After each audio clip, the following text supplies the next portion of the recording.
दोस्तों, आखिर किसी भी देश की विदेश नीति अच्छी है या खराब है, इसे जांचने का पैमाना क्या होना चाहिए? आखिर किस आधार पर इसे परखा जाना चाहिए?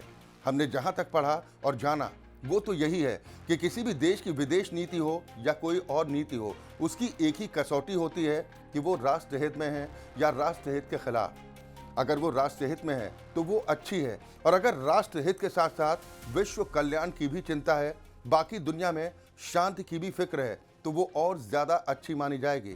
इस कसौटी पर अगर इस समय भारत की वर्तमान विदेश नीति को परखा जाए तो दुनिया में शायद ही कोई ऐसा देश होगा जिसकी विदेश नीति इतनी सफल नजर आए।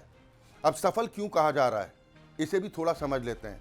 सफलता का एक पैमाना ये होता है कि आप तब तक सफल माने जाते हैं, खासकर विदेश नीति के संदर्भ में, जब दुनिया के अधिकतर देश आपकी बात सुनने के लिए तैयार हों।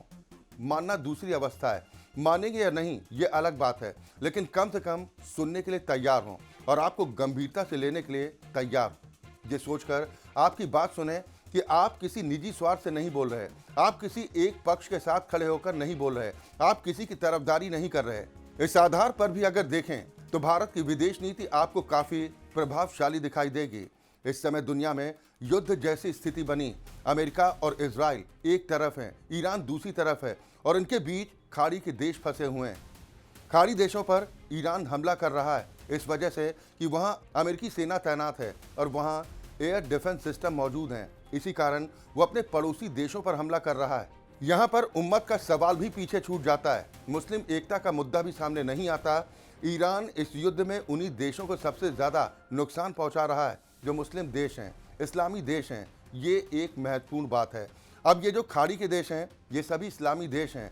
इस समय दुनिया में इनके सबसे अच्छे संबंध किसके साथ हैं? भारत के साथ और प्रधानमंत्री नरेंद्र मोदी के साथ। इस पूरे युद्ध के दौरान जो करीब 29 दिन तक चला, इस दौरान भारत के प्रधानमंत्री ने खाड़ी देशों के राष्ट्राध्यक्षों से दो बार बातचीत की है।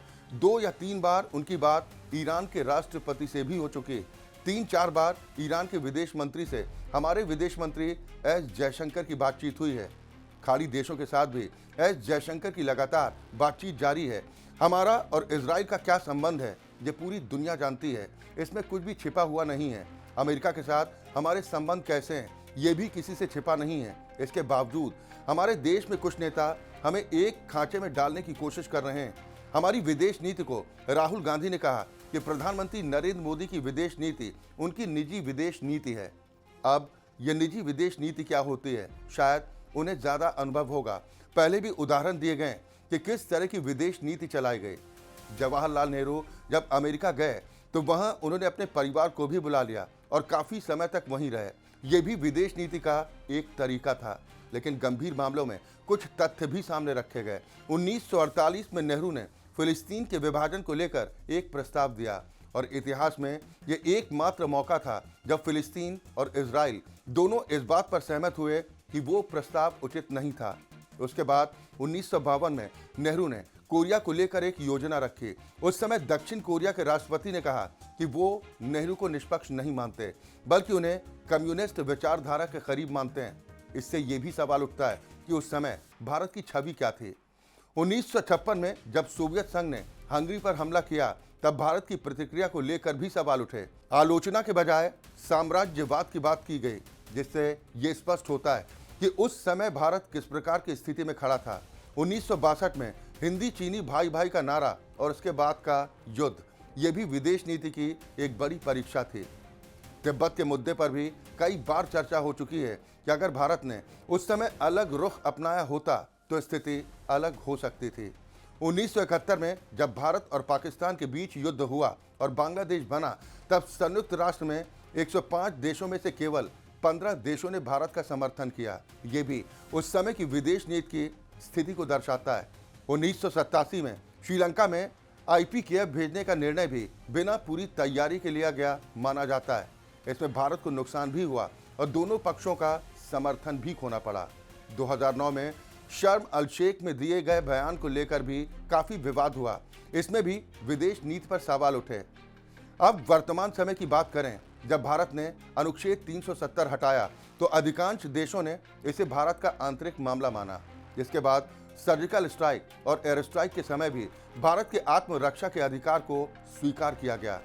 रूस यूक्रेन युद्ध के दौरान भारत ने दोनों देशों के साथ बातचीत बनाए रखी। प्रधानमंत्री नरेंद्र मोदी रूस भी गए और यूक्रेन भी गए और दोनों जगह उनका स्वागत हुआ।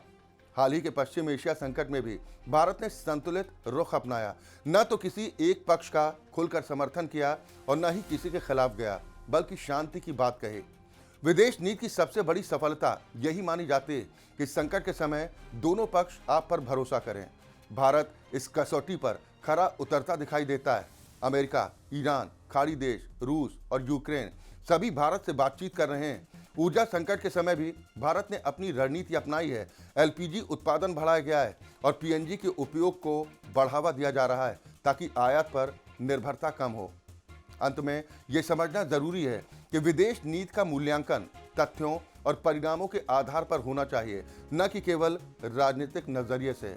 बाकी आपकी क्या राय है दोस्तों? आप कमेंट के माध्यम से अपनी बात जरूर रखें। इसी के साथ स्पेशल सेगमेंट में मेरे साथ फिलहाल के लिए इतना ही। मैं आपके साथ अक्षय ठाकुर और आप देख रहे थे राष्ट्र टीवी का special segment behind the news.